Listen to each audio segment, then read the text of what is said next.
Welcome, ladies and gentlemen, boys and girls, to another episode of Hollywood Backlot with Lou and you.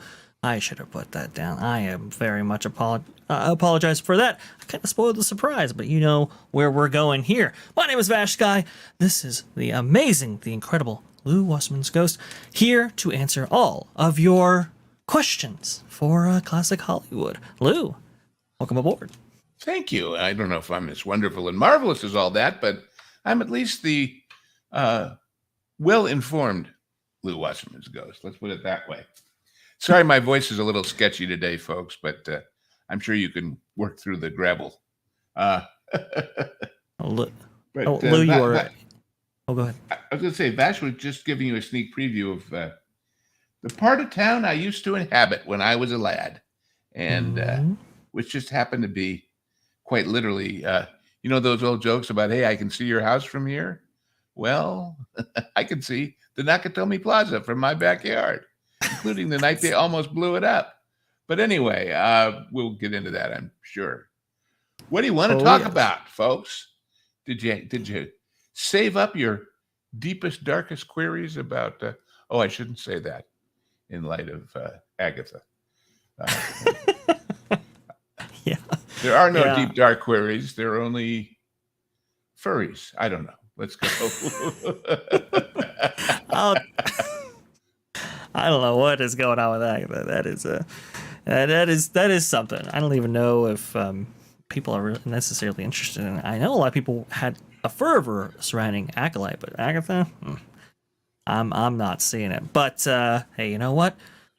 If you're going to spend $150 million in production, I guess it's worth talking about. Speaking of very expensive production, how you spend those kinds of dollars?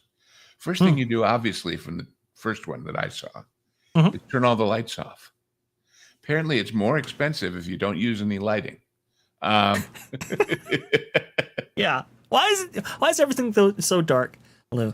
I kept expecting them to turn the corner and find Rachel Zegler singing to animated birds in front of a cottage, because it looked just like that terrible trailer for Snow White. Yeah, where are those 7 CG dwarfs at? Where what's going on? That's fantastic. I don't know why everything is so dark, but speaking of dark times, perhaps, maybe for a certain studio, I think so, actually. Jennifer Lee actually is she's being demoted. And no, she's not being demoted. You keep saying demoted. She's fired. She is gone. She is done.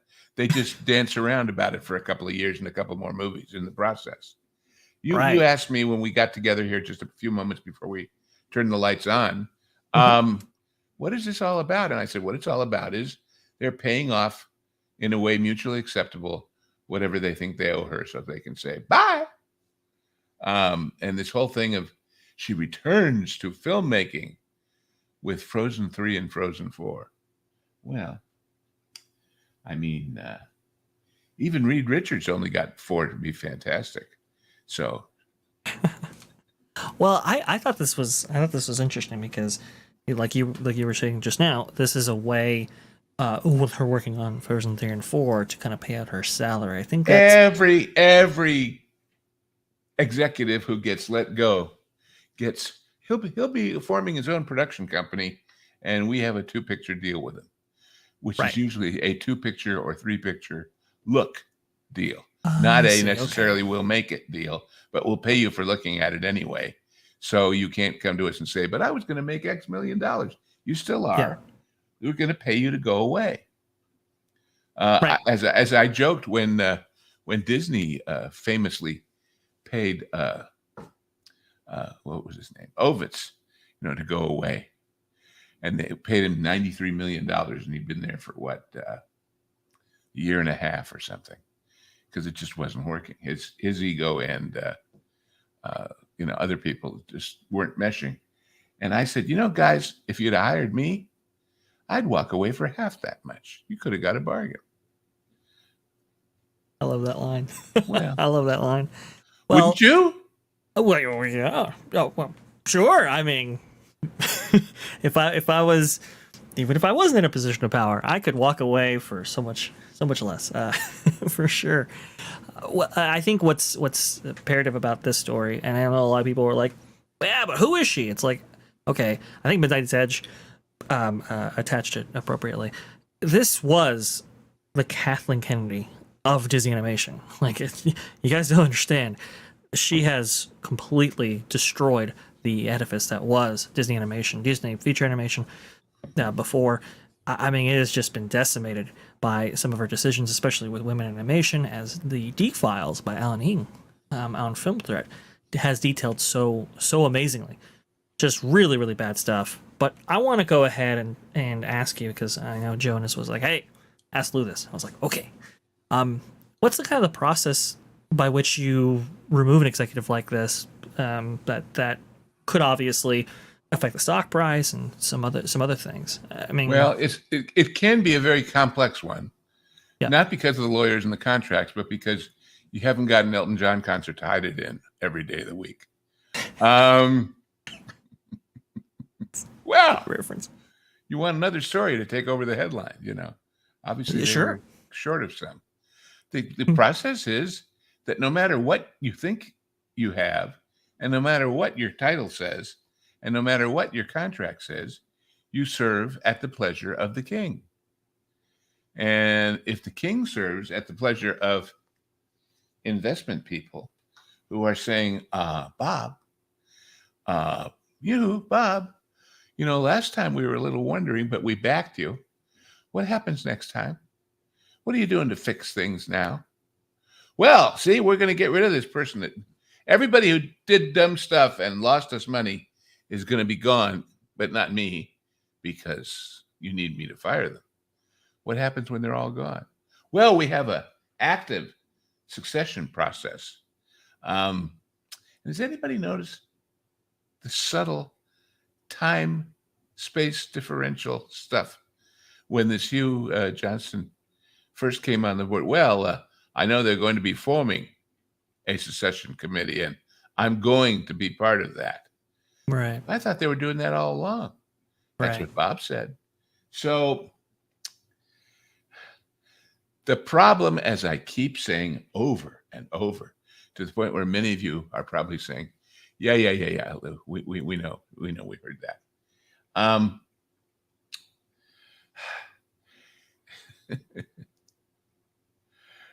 These guys who back Bob, who fight off other people like Peltz, who stay true to the school, have to look at their own credibility. And if they say to all of their money people, it's okay, he's got things in hand, he's fixing the problem, he's doing great, honest. But meanwhile, the numbers keep saying no, maybe not. At a certain point, they wind up looking like the little girl who told us that a certain mediocre statue was the antithesis of creativity. Yes. And they're not allowed to make those kind of mistakes and keep their own power. So it may be that they have their reasons and they may like him and they may be all best buddies. But when the rubber hits the road, you're only as good as your last excuse for making the wrong decision. Sure. So they're looking for excuses to stick with him. And some of these things, the stuff at Pixar, where we now learn that they see, look at the timing of that announcement of the revelation that they were cutting all the gay references out of Inside Out 2. That's a good point. And notice that they said it took an extra year to release the movie to do that. It's not easy to do that. First of all, how many are there? How many were there? How much was that movie an hour longer with them? Did they have to make something else to fill it? It's the animation equivalent of the reshoots on Captain America. It's the animation equivalent of the redo of the Dwarfs. So that was all happening, all of it, during the last Peltzapalooza, if I can call it that. And so I think it was all him behind the scenes. Oh, no, don't worry. We're fixing it. We're fixing it. We're fixing it. Yeah. And lo and behold, The only people who made money in that deal were Peltz buying low and selling high and getting out and waiting for the next time to jump in. And all right, we've already seen that stupid pet trick. Bob, what are you going to do next time? Well, here's one thing. Especially when you consider that whatever Disney Animation has lost financially during this woman's tenure, and I don't know that she's ever made, since Frozen, a movie that made money. Whatever that is, I guarantee you Dana Walden has lost more. Oh, yeah. Right? I would think so. And now has brought them the wonderful world of, we weren't helping Kamala. We were just having fun with friends. See, the problem, as any competent junior high school teacher will tell you, every time you let the class clown, the class bully, the class moron get away with disrupting the class, they're going to do it again next time, even bigger. So, yeah, at some point, you got to send them to the principal's office. But when you are the principal, and you got to answer to the school board for how come your school, out of the whole district, has the lowest test scores? Sooner or later, there is an accounting. And so you blame somebody else. And as far as this thing of, like I say, her in particular, she's writing and directing 3 and writing 4 of Frozen. It's like, who cares? No directors direct, no writers write over there, because when you hear people from the set, the titular director from the set saying, well, I got to the point where I didn't know what the hell I was doing day to day. They just sold me. Here's some pages, shoot them. And especially when you're using people with relatively short experience who don't know there's any other way. They don't find it remarkable. They just figure it's what they're for. And if anybody believes that, what's her name? Charmaine Obaid-Chinoy. If anybody even slightly at this point believes that movie's happening, you're dreaming. And same thing with Ray and all these other things. We will get a Favreau Grogu movie, and then bye. And so once they made that decision, not because they wanted to, and not without great peril, because now they have to admit they backed the wrong horse at the top. Once they made that, that's when you see people like Filoni. Well, we're changing it. We're going to fix it, because at this point it's not about money to the company. It's about who's still standing when the dust settles. Because the ones who aren't, as opposed to past history, have nowhere else to go. They have nowhere else to go. Right.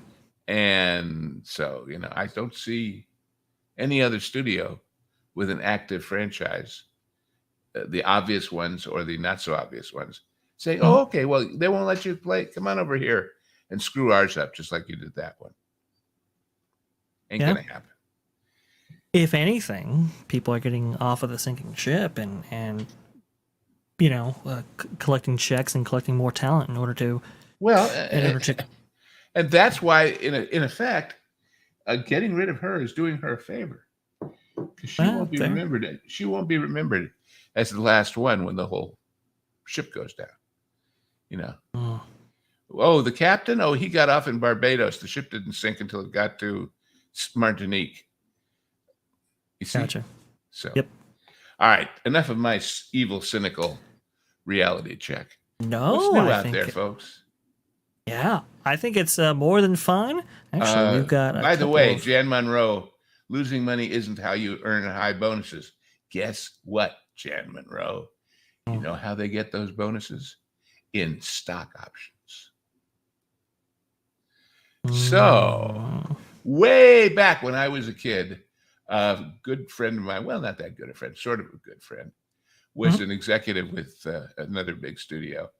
And when you went to his house to play after school, the kitchen and the breakfast room were literally wallpapered with actual stock certificates of that company he worked for, because that's what they paid him his bonuses in instead of money, because the stock was so damn cheap, it was worth the price of wallpaper.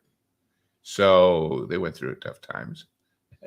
And now that very same company is building an epic universe. So there you go. Times change. Nothing is forever. True story. Wow. Used to go over there and say, my God, look at this. I thought maybe it was a joke. It was like simulated. No, looked up close. You could see the little edges where they were glued together. So then when it got better, out came the steamer, Yeah. Yeah. It's like, we got to catch some of this stuff in here. That's amazing. That is the wild. mum says the first rats that got off the Disney ship were the Imagineers that are at Universal. No, I'm sorry. They didn't get off. They were thrown off. Yeah. They were forced off. They were told, you guys are old farts and cornballs and not enlightened, and we're going to make your life so miserable you're going to want off. And surprise, they go work where they're appreciated. I tell you, I mean, so there are people who left, like James Gunn, for example, right? And there are people who were ushered out, like John Lasseter. But the people like the Imagineers, like you were speaking about, how they were unceremoniously kicked off or forced out by certain decisions. Well, it's just horrendous. It's a lot easier. It's a lot easier if you could make their lives so miserable that they leave of their own volition, because then you don't have nasty little things like lawsuits. It's like everybody's been saying, oh gosh, if they'd only get rid of Iger and put somebody good in and they could clean the house. Do you have any idea how deep the rot is? It is as if you walked into a beautiful home that's been freshly painted, but you looked around the edge and you saw the little traces of termites and said, well, that's why you do real estate. You do a home inspection before you make the deal, right? To find out, oh, there's about 10 grand worth of repairs, lower the price or make the repairs and we'll do the deal. But then once you've done the deal and you find out it wasn't just that wall, it's every wall in the house, suddenly it gets a little bit more expensive. And not only that, if you fire all those people and they haven't been in a position of authority, they've just been following orders from the top, that's when they sue you for wrongful termination. I worked for you. I took your money. I did everything you asked me to do. And now you're telling me because it didn't work, me following your ideas, you want me to leave? What's wrong with this picture? Right. Well, there are already class action lawsuits filed by some of those Imagineers for the Lake Nona move. And that was kind of a forced outage that you would think that Disney could be cleared from, but it's like, well, hang on a second. You didn't actually go forward with this move. I make the, transition to be like Nona, and yet, I'm left out in the cold here. I believe, some of those may. Oh yeah, and let's remember that in this real estate market, one of the reasons, there are many. I'm not going to be an economics professor here, but one of the reasons real estate is so highly priced is the cost of money. And the fact that if you have a lovely house and you really do want to move, you want to have another kid, you want to move closer to a new job, your problem is not selling the house, although it is because it's expensive. But nobody thinks it's all going to go down again tomorrow. So the problem is finding another one that you can afford, because your equity, once you've sold that existing house, vaporizes in the equally high price and high interest rate of buying the new one. Well, if you were told, listen, the factory, never mind that it's Disney, but the factory has decided to move our headquarters to a town in Florida, and you live in California, and it's going to be great for you because you're going to have no state income tax, lower cost of living, there'll be good stuff. But make plans. And you say, well, we kind of love our home and our neighborhood and our friends and our family that are here. But if we got to, we got to. And you sell the house, and at that point they say, oh, wait, flag on the play. Now what? You Right. can't buy your old house back again at what you even got for it, because it's already gone up from having been sold. And it's become a comp for your old neighborhood at the higher price you got. But then what? So anyway. No, I think you're exactly right, and I think believe the plaintiff that filed that lawsuit originally had a family home that was inherited, like a generational home that was in Right. the family for years and years and years. So, I mean, obviously, you have sentimental reasons in order to maintain something like that. And to The give price you of an that home is idea probably what that huge. can do in Southern California, you Mhm. want to go to your map that you wanted to play with? Just the general area? Oh yeah, sure. Because we were going to today look at 20th Century Fox and its amazing history. But just from a real estate point of view, I will give you all a little insight from my family's experience. Now, let's not move it. Let's not touch it. Let's just leave it there. Sure. You see beyond the studio, obviously, is this section in the middle with the golf course on the right and the office buildings. But just beyond it, in the background, you see all those low-lying residential streets. Well, about 4 or 5 blocks into that area is where I grew up from the 6th grade. And I'm not going to tell you the exact years, but in the 6th grade, we moved there to what was called the poor part of Beverly Hills, because in those days, it was the houses that were less than $100,000. And by the skin of our teeth, my folks got us in there for a house that we bought. Let's see, 1, 2, 3 to 4 bedroom house, 3 baths, 3.5 baths, and nice little tract house, along with a bunch of others built in the 1920s. And we bought the house. My father bought the house for $82,500. Flash forward, same old house. We've kept it up, but same old building, same old layout, same size lot. My folks sold it and moved to a condo about 4 blocks away. That is, let's see. Yes, it's actually in this picture.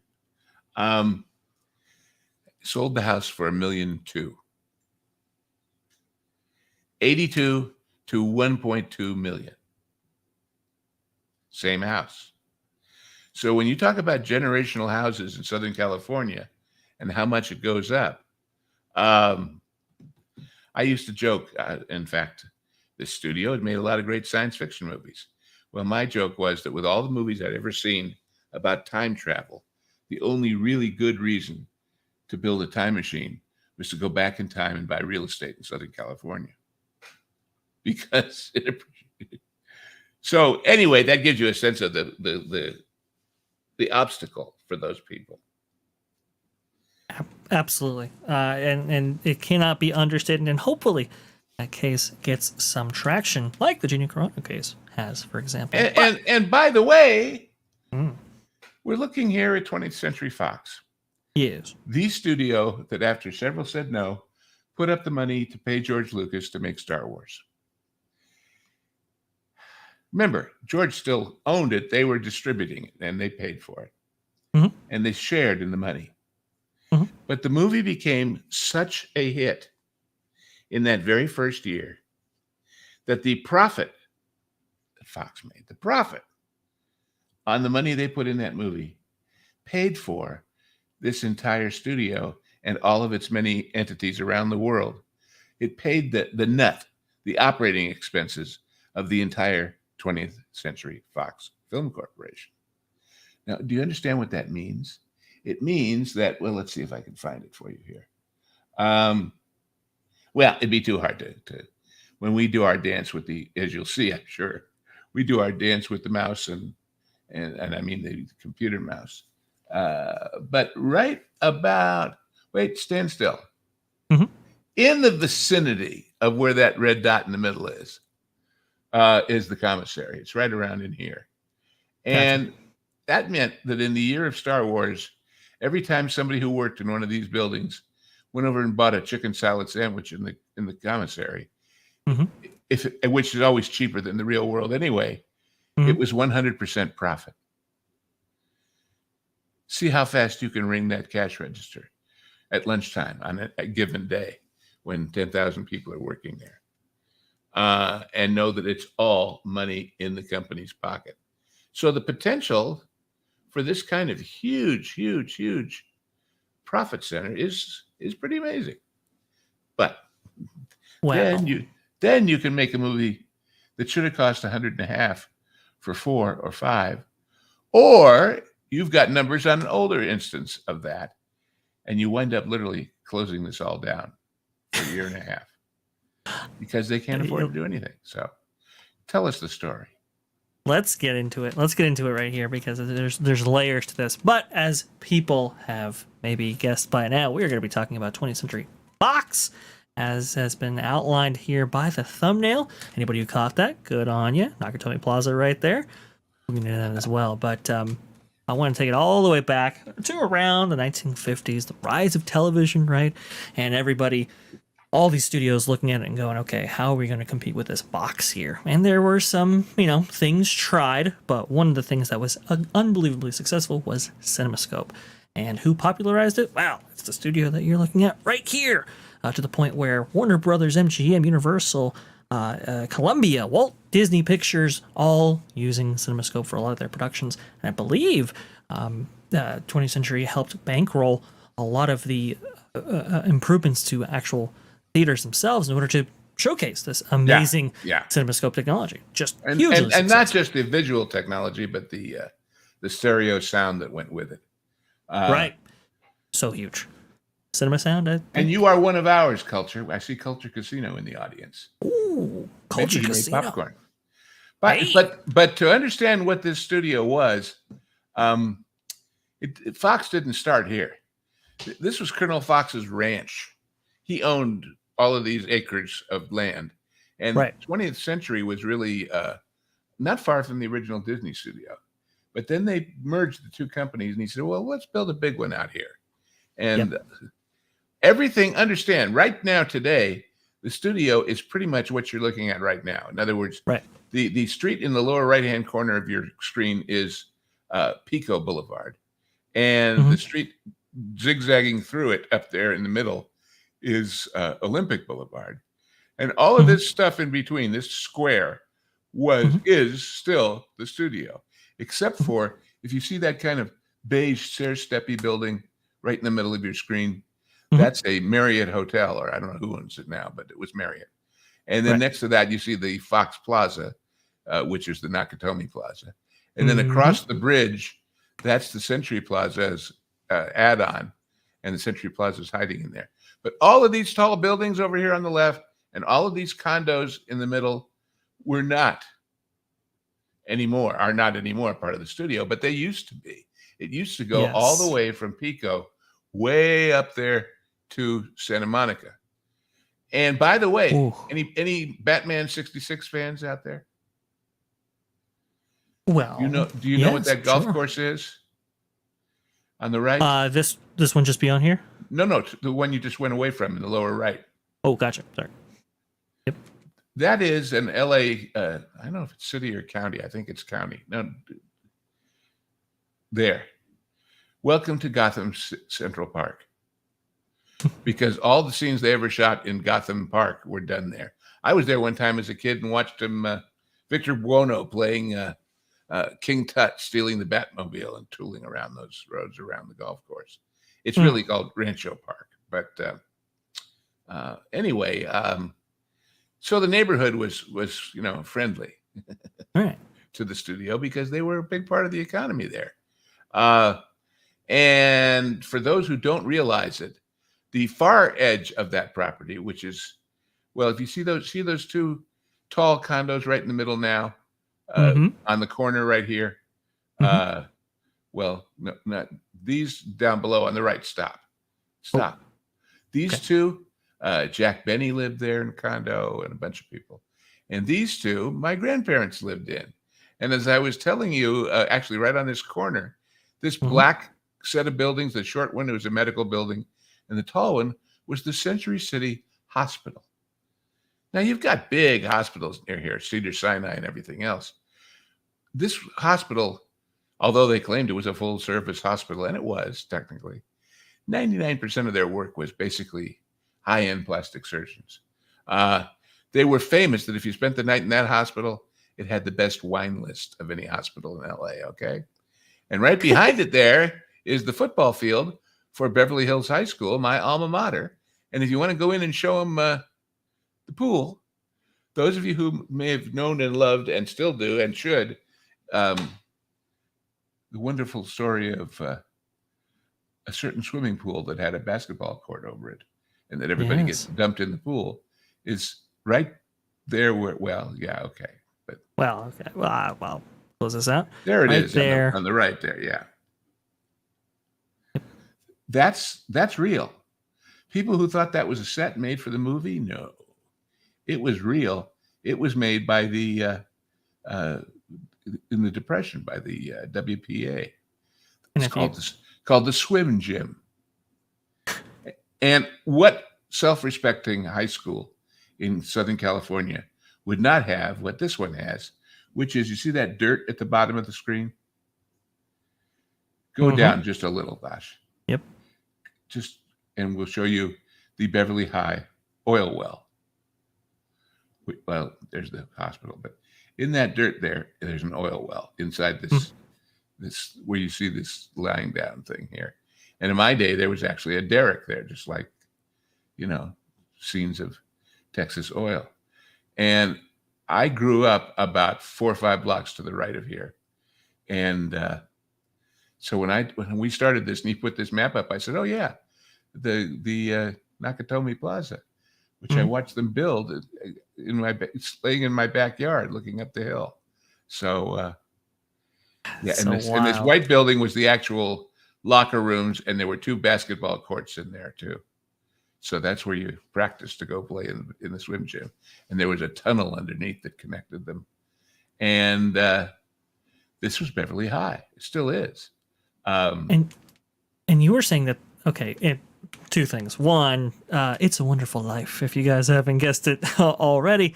Oh, sorry. Stepping guitarist right here with the reference. He understood it, but maybe not everybody does. And that in that initial, flashback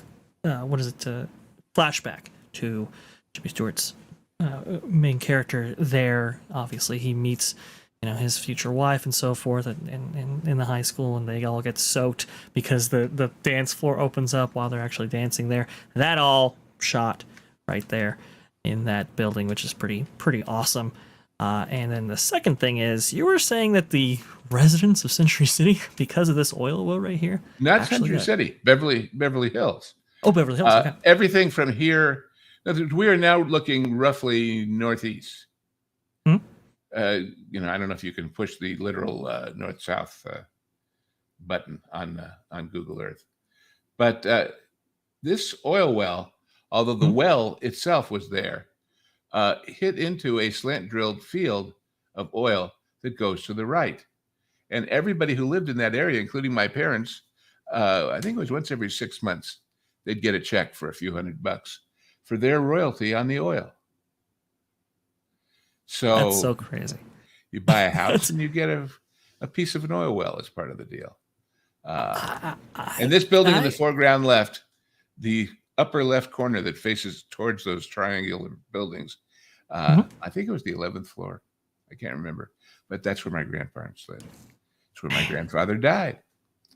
Yeah, that was an interesting day. But anyway.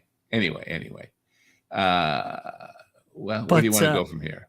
Well, I think we got to go back to the studio here, because we have to talk about one of the big reasons why Fox sold a lot of its property, at least at this time period, to Alcoa, I think, in a $43 million deal. Alcoa Aluminum built Century City.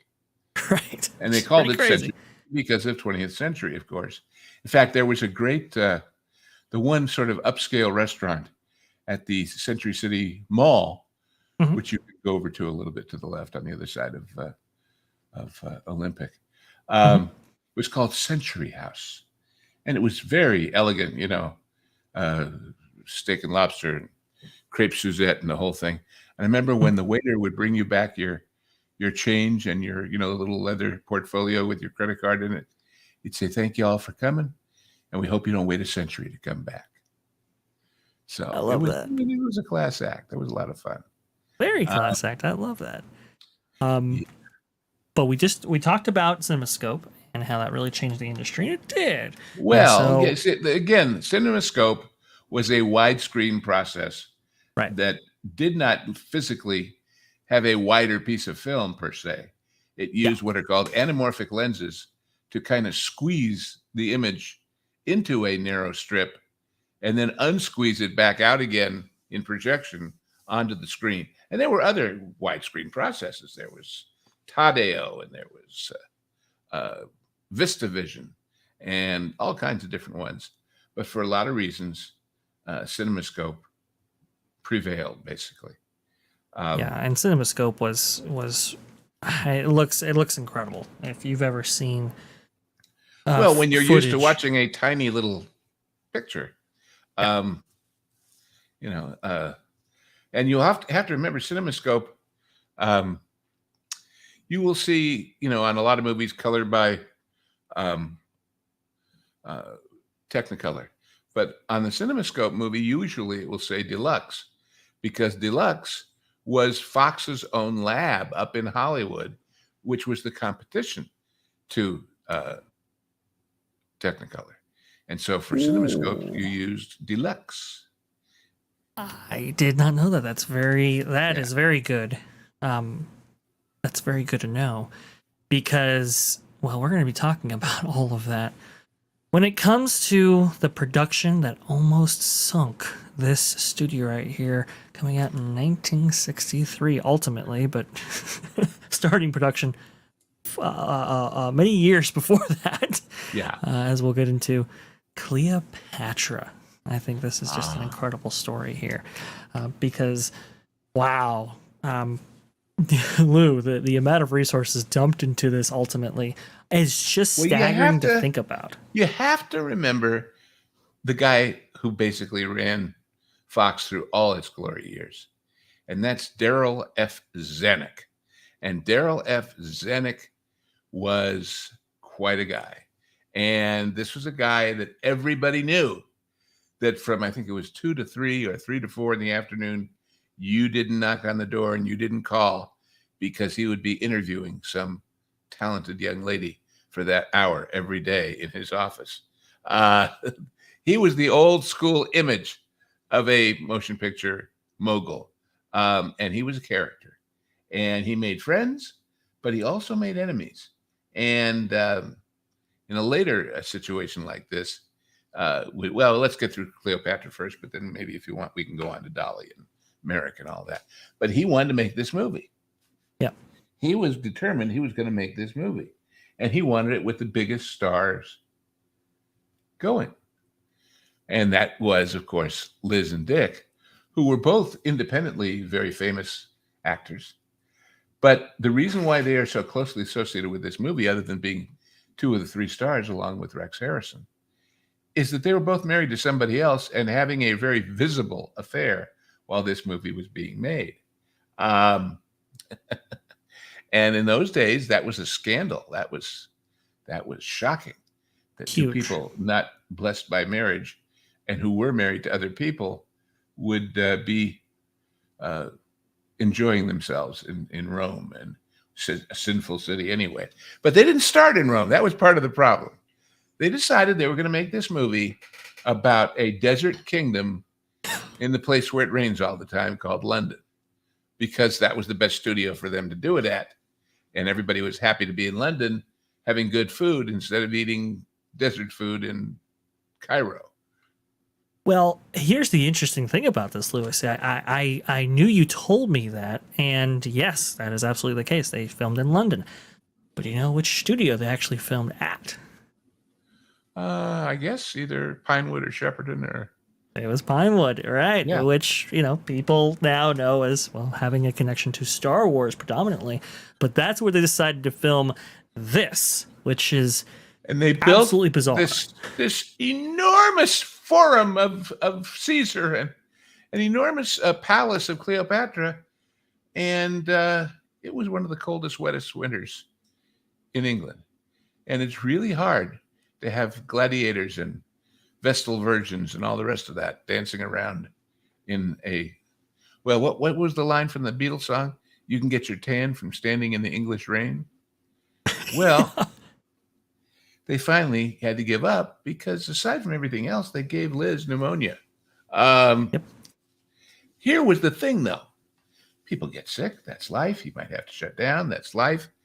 Sure. We on the Genre Guys recently did a wonderful, fun, rollicking Western Civil War movie called Alvarez Kelly that shut down for 6 months because everybody got sick. The problem is, if you're Elizabeth Taylor, you have a contract that says you get paid anyway at full boat. So if you budget the movie, and I have no idea what she got paid exactly, but let's say she was getting, if it was today's terms money, $100,000 a week. Sure. And you schedule it so that she's going to work for, big picture like this, 30 weeks. But suddenly you have to shut everything down, and there's another $100,000 and another $100,000. And you sure you couldn't do it with a little aspirin, Liz? No, sorry, I'm too sick. Another week, another week, another week. Pretty soon you start running out of weeks, as far as what you've got to spend. And anyway, finally, they gave up on London, and now they had to tear everything down in London and rebuild it again in Rome because it's a little warmer in Rome most of the time. At Cinecittà, Movie City, which is the studio in Rome, the big studio. The point is, this movie, we talk about these movies now that, oh God, it'd have to make $500 million to get its money back, and that's without public. Well, this was the equivalent of that. Yes. The difference being that now studios like Disney can make 2, 3, 4, 5 of them in a row and somehow survive, but you couldn't make one that way and survive too well. So the studio, which again, back to those pictures of the back lot and the front lot and the side lot, encompassed all of those towers and all of that stuff that's still the studio in this huge piece of land on the west side of Los Angeles next to Beverly Hills, which ain't cheap to begin with. No. Suddenly they had no money, literally no cash. So they couldn't make another movie. Remember, these areas that you see with the towers, it was an amazing backlot. It was second only, I would say, to MGM. They had Arabian villages, and they had European streets, and they had jungles, and they had everything that you could imagine. And that would be great because, hey, even if we can't make one, maybe somebody else wants to use them. Right. They couldn't afford to even do that. So they literally put a padlock on the gate. And for about 1.5 years, that big chunk of land sat idle. And it isn't like, well, it's got office buildings or houses on it, so at least we can rent it to somebody, make a little. No, there isn't a big call for Arabian desert jungle backlot. Yeah. So that's when Alcoa Aluminum, of all the people that you thought would never be involved in a movie studio, Alcoa came to them, and they were trying to sell aluminum as a building material, saying that it was, well, obviously it doesn't degrade the way that steel does, or it's lightweight but strong. So they thought, you know what, we're going to build a city.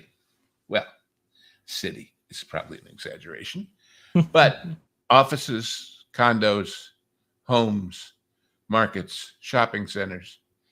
We're going to build our own as a entity in itself, but also as a demonstration of our product.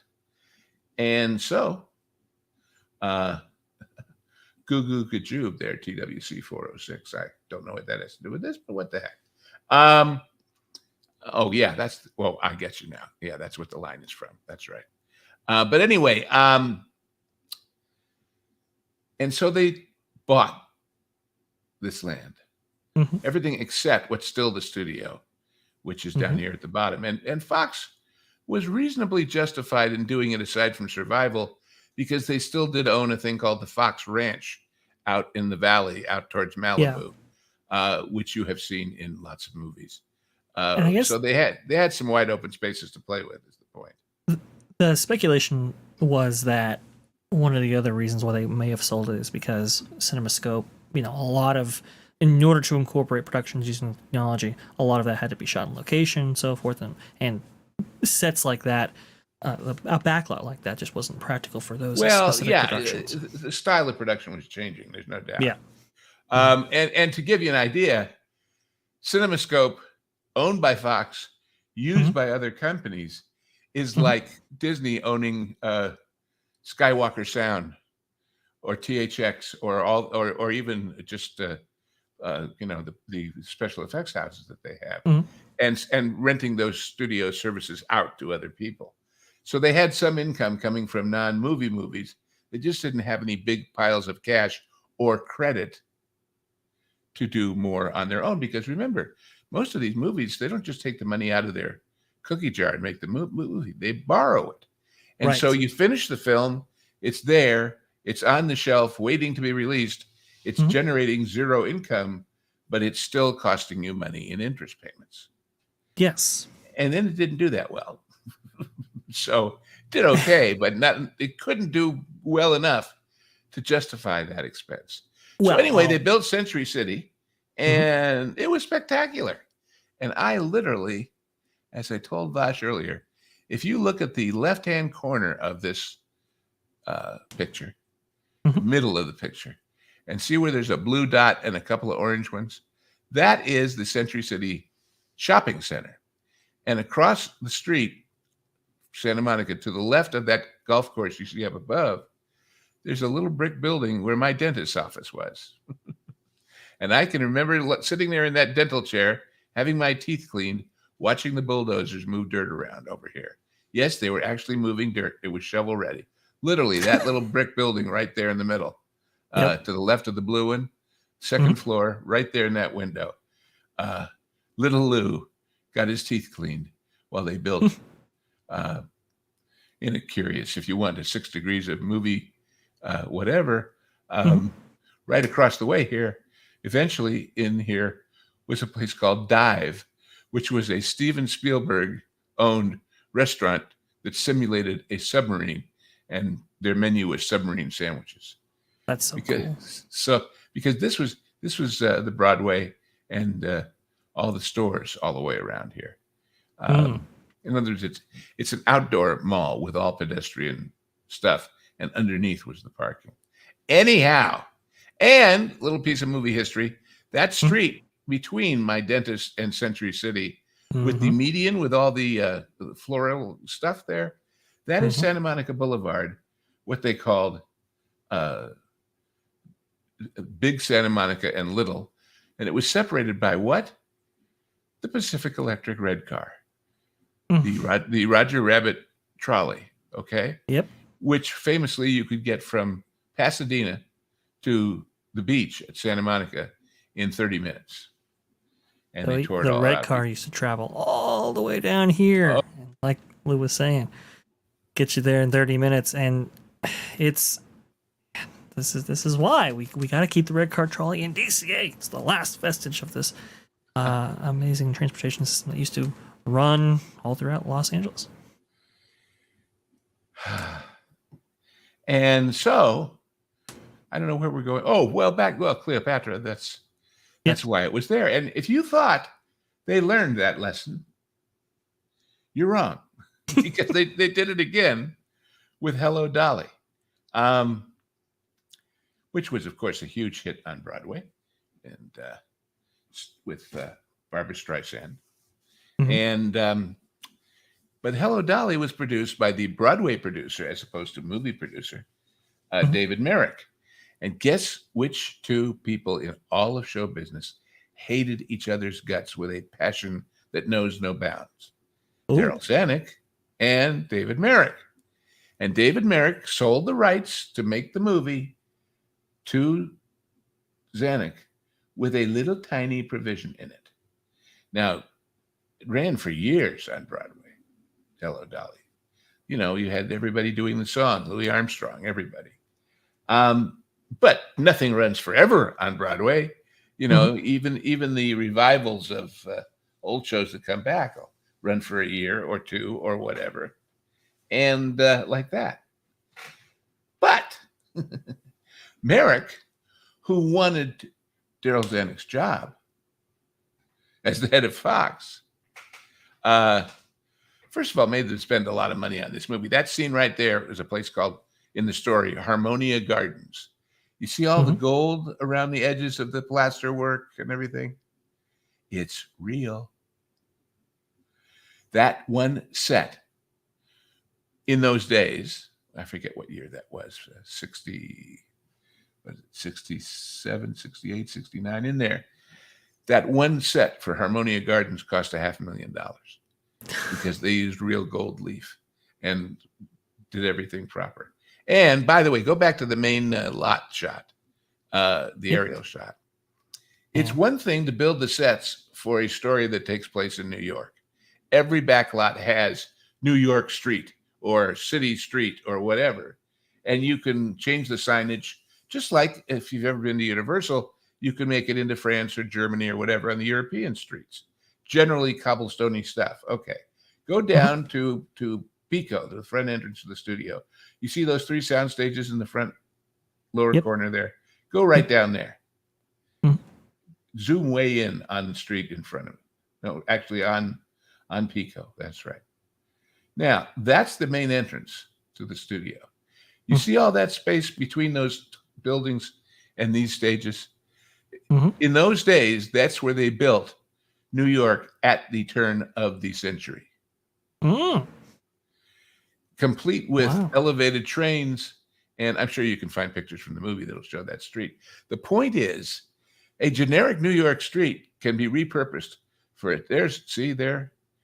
For a TV show or a movie or the 1920s or the 1940s or the 1960s. It can be,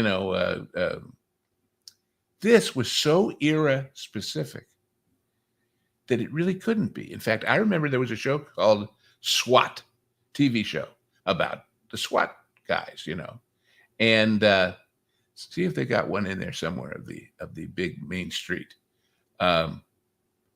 Anyway, they started off an episode of SWAT with these cops out there on this turn of the century backlot. And Steve Forrest, who was the head of the SWAT team, said, well, first of all, gentlemen, we want to thank the studio for letting us use their streets to practice urban assault. It's like, we got it sitting there. We got to use it. Write it into the show. Write it into everything, even if it doesn't fit. And none of those are that has that street in it, but and Gene Kelly directing. Anyway, the big wrinkle that Merrick put into the contract was, you can make the movie, we'll have a deal, we'll share the money, but you cannot release it to the theaters until the show closes on Broadway, because we don't want it in competition with the live show. Well, that seemed like a reasonable thing because it'd already been playing for several years. And how long could they run it?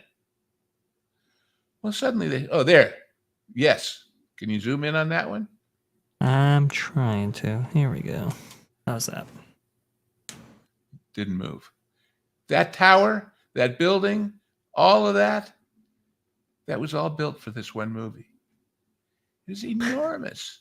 That's great. Right down to the electric poles to show that it was the era of, electrification. Why wouldn't you use a matte painting? Well, I guess because you were trying to be spectacular. But it was huge. But again, it was so specific to one period. Sure. It wasn't easy to make it double for anything else.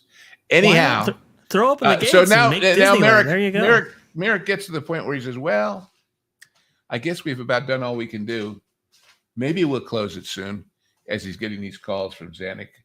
And remember, the movie's finished and in the can, and interest is rising. And then he says, I know what we'll do. We'll redo it with an all-black cast with Pearl Bailey. So now that runs for another year and a half. All of this leading up to, we've experienced with these channels, the Nelson Peltz thing and proxy fights. Turns out, guess who's trying to take out Zanuck? Merrick shows up at the annual meeting and says, how come you let this idiot run your company if you made a stupid deal like that that's costing you money? Kick him out and put me in. That's how personal it could get. So, and eventually, not for Merrick, but eventually he did leave to do his, you know what I said about the animation lady being given her personal project to do under a deal. Well, Yeah. for Zanuck, that was The Longest Day, because that was his passion project. Gotcha. And made money and like that. But anyway. Well, and Zanuck pulled a similar maneuver, I think, to get back into power during Cleopatra, right? Apparently he put a note amongst the board members saying, you know, because they asked, you know, who should run this company. And I think the note was just one word. It was me. Yeah. He passed around there. And, Yeah. Well, yeah. Which is pretty incredible. That is unbelievable. Just some more notes about Cleopatra that I found very interesting. That I think the audience would enjoy about this production here. Apparently, so they shoot in London. I think it was $7 million, 19 weeks, only 10 minutes of footage from that shoot, and then they shoot in Rome at for considerably more time. I think it was over something like 400 days or something, just crazy out there. But with CinemaScope, you know, like you said before, Lou, the only people who can actually process it, well, is Fox themselves back in Hollywood. So they would have to send the footage out to Hollywood from Rome in order to get just dailies back. Yeah. And they would have to obviously ship those back. And of course, they did offset that a little bit because Liz had him ship back Chasen's chili because she missed it. She did. Oh, did she? Okay. Oh yeah. Wow. But but see what you just said about having to use their stuff and send it back. Right. There have been all kinds of weird things like that too. When you have, you know, Orson Welles, I mean, when he made Citizen Kane, his famous quote was, "A movie studio is the best electric train set a kid ever got for Christmas." And hey, when it's your toy, you play. I guess it was crazy. But the point is, it's not as terrible a movie as everybody says, because they are talented people. It's almost as terrible as people say, like me, who thinks it's overblown. Well, okay, so I think the first cut of the film was 5 hours. Yeah. Which had to be trimmed down, obviously. And remember, that again is the equivalent to this modern thing of we reshoot it 12 times. Yes. You've got more movie than you can possibly have movie, and everything you didn't shoot was a savings. So you did shoot it and didn't save. It's unbelievable. It's just unbelievably costly. Which, of course, totally. To some degree, they justified that as being a PR bonus because everybody would want to go see a movie that costs how much? Oh my God, I got to see that. And there was a certain amount of that. If you go look, you can find on YouTube, I've seen a couple of them, the promotional movies, the movie about the making of the movie, you know, that they used to put in the theaters as short subjects. Right. And that's what they promote is, look at this set. Look at how big it is. Look at how we spent this money. You've got to see this. And remember, it wasn't going to be on TV the next week or on streaming or any other place but in a movie theater. So, just absolutely crazy. And it was so costly they had to shut down other productions, like you were saying before. One of those being Something's Gotta Give, that was going to star Marilyn Monroe, and Dean Martin, and I think one of the publications at the time said a studio can have either Liz Taylor or Marilyn Monroe, but no studio can afford both. But Fox had Betty Grable and Marilyn Monroe, and their stock in trade for a long time was lighthearted musicals with famous blondes. Uh, Yeah, the I guess so. studios kind of Well, specialized. Universal had the monsters. MGM had the historical epics mostly. Um, Columbia had Capra and all those, down home, homespun morality plays. They each mhm, had their own style, They right, each had their own right. style. But I think the final production cost for this film came in at it's reported to be $31 million, but apparently that didn't include the London shoot, so that could be as high as $40 million. And then they had to advertise it, which was another $13 million. So you're looking at well over $50 million for this production. It was the highest grossing movie of 1963, but didn't really make its money back up until they sold the TV rights to ABC. So it kind of broke even, but it nearly Wait, broke the you mean entire Bob studio. underpaid for something? Yes. No, There I you think that was go. before he was in charge. Oh, long before, but But there's those 6 degrees of separation that we always talk about, yeah, right? yeah. Just Anyhow, absolutely incredible stuff. I thought that was a really fascinating look at that, and yeah, it interacts with your neck of the woods right here. You were also telling me, obviously we know the famous Nakatomi Plaza, this amazing building right here. which was an office building that Fox was building largely for itself. Mhm. And while it was still under construction is when the movie was made. And so, I was literally there. I walked up to watch them fake blow it up for those night scenes. And folks, if you see those two buildings where I told you my grandparents lived, Mhm. go about 6 blocks to the right, down there where those diagonal streets are, right towards the corner of the picture. And I live right up there. So at night, it was loud. Looking Mhm. out my bedroom window happened to look in this direction, and it was like there was a southern thunderstorm going off as all these pyro blew off of this building, only on floors that weren't finished yet. But And for people, if you're not familiar, this is for Die Hard.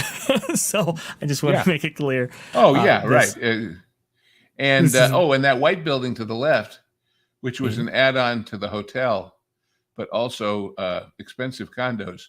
You Mhm. might remember back in the day when Aaron Spelling's wife, Candy Spelling, had this Mm. spectacular 2-story. That whole top 2 floors of that building was her house. Wow. Because she needed a little room to invite guests over. I guess But so. Guess so. Now yeah. you were telling me that long shot from Oh yeah, right. both, Go down right? right about there somewhere. Actually, Yep. it's a little further. Yeah, but right along there was one of these mobile gas station convenience stores, and Mhm. that's the shot where you see Reggie Vell Johnson as Al, the cop, on the phone. Well, right there, right. See the billboard right behind it. There was a dry cleaner, and that on the Yes, yes, right on there. our side of the street. Yeah, right down here. Yep. None of these were here, and that's where he's on the phone talking to Bruce Willis up in the building. So you can see kind And of where that yeah, shot would have come from. yeah. Uh So Absolutely incredible stuff right here. But you can also see those gas prices back in the day as well. I think 1988 was the release date for Die Hard. So yeah, there something you like go. that. Do the math. Um, just just an incredible history, and I'm still waiting for my Die Hard drop tower ride at a Disney park. That was my I think, idea. Was that's what they right? should do to when they couldn't do Guardians of the Galaxy at Yeah, Orlando. They should have made it the Nakatomi Plaza. I think they But still could. part of the idiocy to me, Hmm. as somebody who grew up with all these properties, Hmm. um, about how they've handled Fox once they bought it for too much money, is there was some great IP. You have Lost in Space, Voyage to the Bottom of the Sea, Land of the Giants, Combat. Um, and they've done nothing with any of it. Die Hard, they've done nothing with any of it. You would think they could have just made just like they used to do Vault Disney with the old Disney stuff on the Disney Channel. Yeah. They could have done a Fox TV weekly show on Disney Plus or Yes. and shown these old. as opposed to the fact I can watch them for free on YouTube now. You know. Mhm. So. Yeah.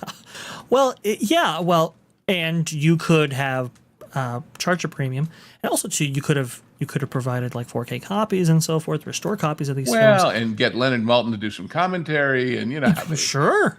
do this stuff. Absolutely. And so when we are looking at the fast channels that they've recently announced, I can't remember what they are, and it's in an article with Bloomberg that had it. I think it was the 20 Questions article with Dana Walden. They announced the kind of the 4 fast channels that they're going to have with Disney Plus. It'll have repeat programming. I mean, some of it. I mean, it's like Star Wars, Marvel gets a channel, and some of the others, and it's like, why don't you have a Fox channel showing these great old titles, these legacy films from this $70 billion acquisition of the studio? It is totally bizarre why they did not, why they haven't done that yet. And people expected that, at least for the Disney library or something like that, where it could be a showcase of all of those classic, library of films as well. And yet we don't quite see that. And it's lots of big historical stuff too was done at Fox. Right. The one that comes to mind just because of the music, Mm-hmm. you have to remember, if you like Randy Newman, well, his dad and his uncle and everybody, they did all the music at Fox.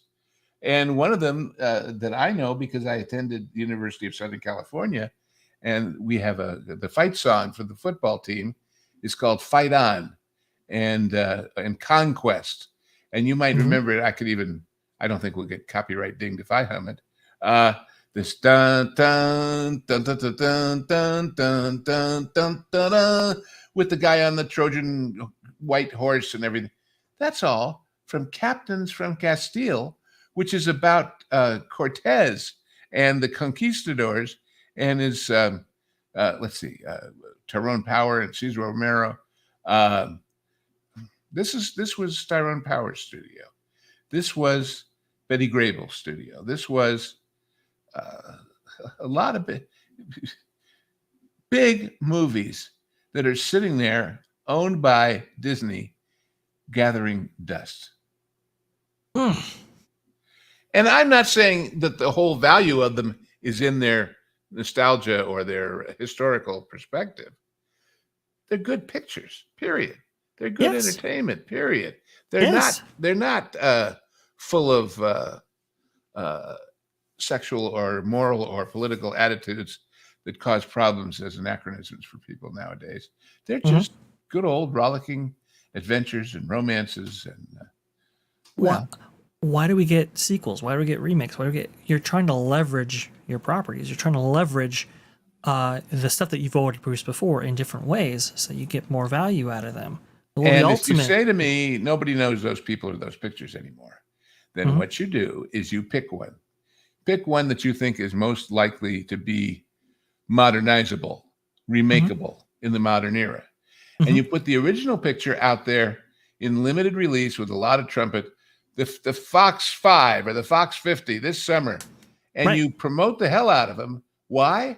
Because you then look at the 5 or 6 or 8 or 10 movies you put out and see which one did the best. And then you say, oh, we're going to do an all modern version of that now with, I don't know, Mark Hamill or whatever. But anyway, this is if I were king. If I were king. Well, they would actually be successful here. So we've got a couple of comments here from people. This is obviously your show as well. Hello Backlot with Lou and you. Let's go ahead and highlight a couple of these right here. I thought that was a very, very interesting. TWCC 406. Bradford, England, widescreen weekend next Sunday. Cleopatra, 265 minutes projected on the only open to the public curved Cinerama screen in the world. Very cool. Right. Awesome stuff. Nita, I thought this was pretty good right here. If it weren't for the costumes and Liz's assets, the movie Cleopatra would be in the dictionary under the definition word for meh. That's probably true. Tom F., did you meet Bruce Willis? No. Never have. That answers that. But maybe you have met other people. I looked at that the quick, thought of cast. this group, and thought, does he mean the shark? Yeah, I thought that immediately, but I was like, no, we were talking about Die Hard. It's so funny.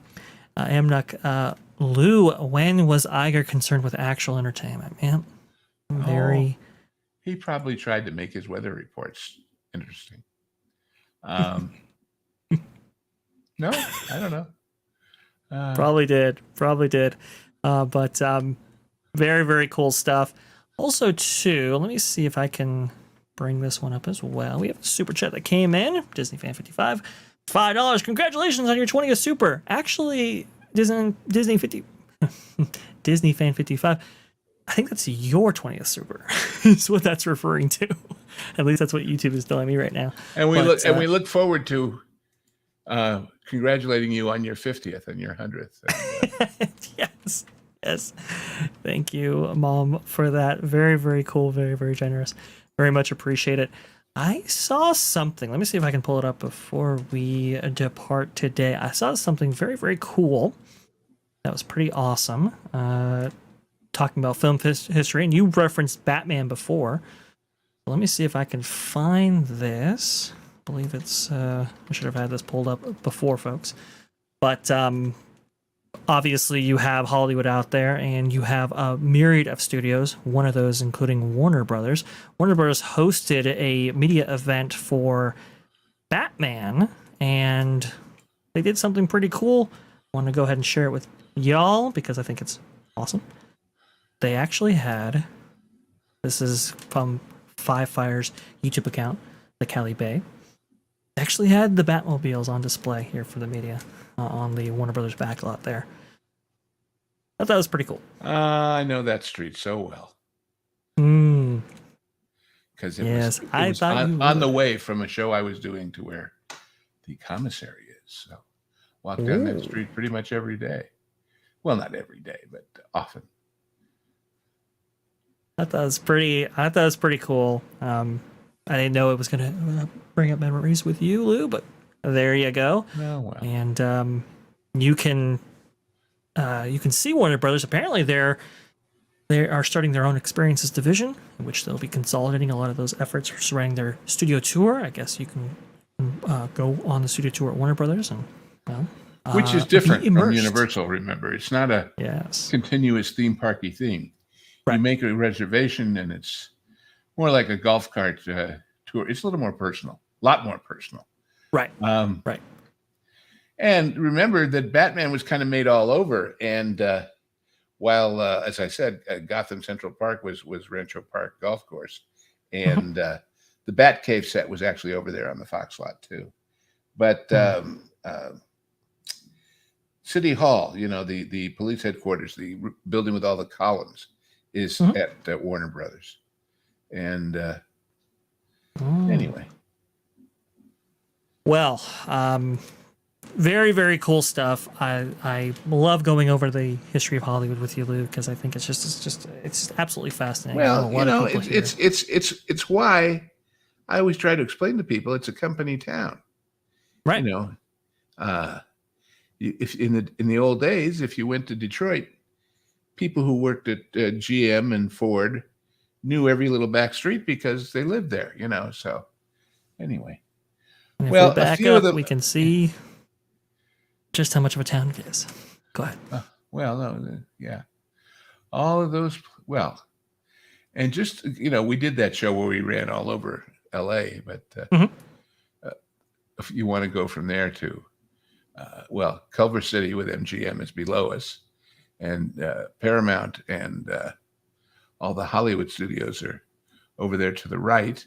And then just over the hill is Disney and Columbia and all of that. So, Universal. So it's... Oh, wait. Oh, golly. You were at one of the other backlots. I don't know. You fly over some towns, you see golf courses and parks. That's a good point. Here you see backlots. So, yep. Although not as much anymore. And there it is. My God, I got you hooked now. You were right on the center of the zone. So You were better Oh, than well, me. there you go. All right, but there's Universal, and then Warner Brothers, and then Disney. And then Disney, right beyond there. Very interesting. Well, I think that just about wraps us up for today. I know we have a couple of questions in our emails here that we'll be approaching on a later show. And also, too, if Okay. you want to go ahead and bring us or send us your emails, you can go ahead and do so at T3PO online at Yahoo, T3P online at yahoo.com. There you go. You can use that, and we love what you send us. So please go ahead, keep those questions coming. And, Lou, is there anything you have for the fine folks before we depart? Continuous affection. Yes. Yes, absolutely. Well, so the a couple things. Genre Guys is produced.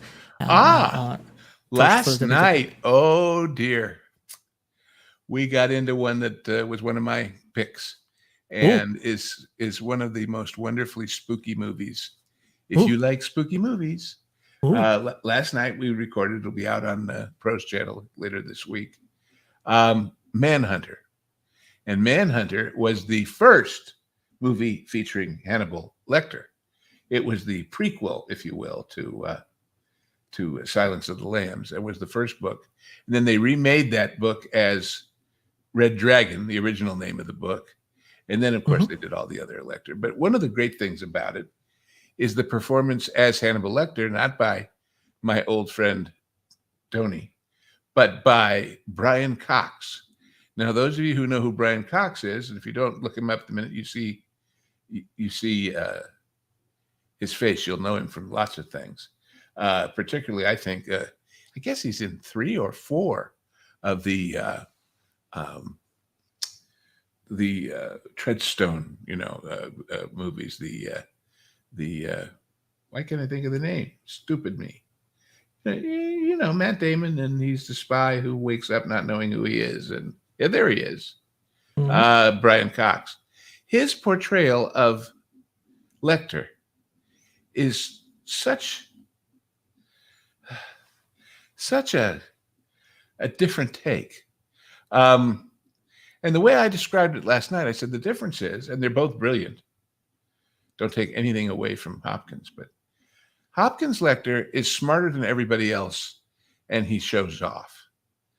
Cox's Lecter is smarter than everybody else and feels no need to show off, because why should he try to impress these people that aren't on his level, And there's this great line where they're talking. It's the story of the guy that caught him and got shot by him when he was cut. William Peterson. And Lecter is musing about, I still can't figure out how you got me, because I'm so much smarter and so much. And Will says, well, you had a disadvantage. He says, oh, what's that? He says, yes, you're insane.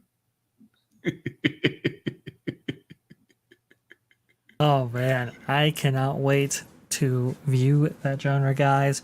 That's gonna be absolutely incredible. It's pretty great, and it's a special movie. But then, we're always doing something different. What do we do? Oh, next we return to the classics. Next week we will be recording the original, the famous, the wonderful, and I'm afraid I have a 6-degree connection also, because my mother worked with him, Basil Rathbone, the original Robin Hood with Errol Flynn and Basil Rathbone. Oh. And I don't know if you know this, but it was acknowledged by everybody that Basil Rathbone was by far the best fencer in the history of motion pictures, by a huge degree. And that fight scene between him and Errol Flynn, the one where they always, when they spoof those kind of fight scenes, they always use the bit where you just see their shadows on that stairway, reflecting on the wall as they're dancing up and down with the swords. Anyway, we're going to talk about that. And then after that, I think we're doing Police Academy. So talk about change-ups. And here, the Genre Guys 2010, the year we make contact. I happen to think frankly, as a piece of storytelling, and certainly on performances, is a better movie than 2010. Nothing can take away from Kubrick and his style and setting the pattern, but Peter Hyams makes this movie live, and particularly Roy Scheider, who I think is always at his best when his character is the audience. He's the guy saying, wait a minute. Why is that? If he had played Kirk and not Sheriff Brady, he would have been the one asking constantly, what does God need with a starship? That's the kind of characters he plays, because he takes the audience into it, and in the course of grilling people, gets answers that are much more interesting to watch than just exposition of, well, once upon a time there was a planet and whatever. But that's just And when you're watching 2010, as we will point out to you in the Genre Guys, for free, no membership required here, Peter Hyams, believe it or not, storyboards his movies in oils. That's so crazy. He's a painter. Not every shot, but the masters and the setups. Right. Very, very interesting guy, and also great, I think, neglected science fiction director, in that he also did Outland, and he also did Capricorn 1. And anyway, but 2010, ooh, boy, great picture. And just, we should, again, explain. The Genre Guys is Angry Table and Lorne and I taking apart, in a good way, a movie. And we called it the Genre Guys because each week we try to jump around the various genres. Well, it airs first on the Pro Channel for members only. But then 3 months later, the same show gets handed over to Vash for creative enhancement. Vash is a brilliant editor. And since we record them live, Tommy, who is the host, can only pull up a few pictures from time to time. But Vash goes out and finds every picture there ever was. Although Tommy, I guess because he's up there in the great frozen north, he pulls pictures from his Google or whatever he searches that I never see anywhere else, because they're the foreign search ones, Like he had one for he had a poster, whether it was for the video or for the movie originally, of the picture, and the tagline on it. I said, I've never seen that, but God, that's a perfect tagline for Manhunter. And the tagline was, enter the mind of a serial killer. You might not get back out.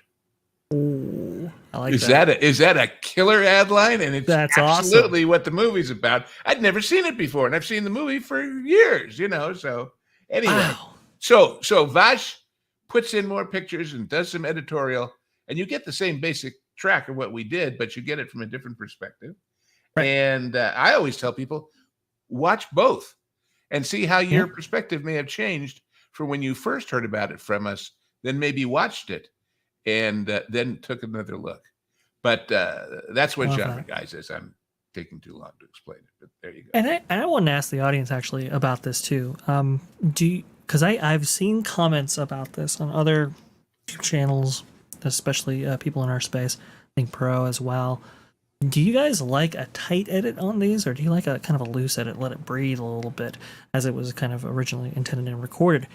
I'd like to very much know, because obviously I want to do what the audience wants to do, and I just figure, okay, let's go ahead and spruce up a little bit. But am I doing too much? Do you want me to go ahead and let it breathe a little bit? Please. The answer to your question is Goldilocks. By which I mean, I don't want too much, I don't want too little. Should be just right, okay? But what I appreciate, and not just because I love you, my brother, is you bringing your artistic sensibility to it. Adds one more creative to the party. So that can't be wrong. I knew you hoped I was going to say do less because you're so overworked.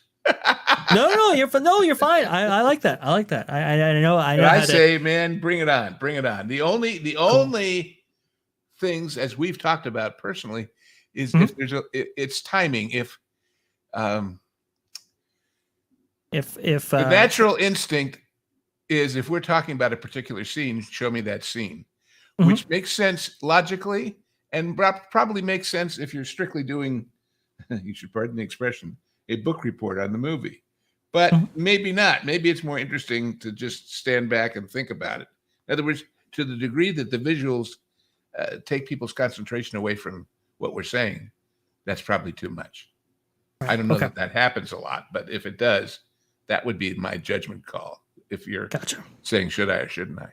Anyway, Fair enough. I love that. Well, thank you so much for joining us on another amazing episode of Hollywood Backlot with Lou and you. I love doing these.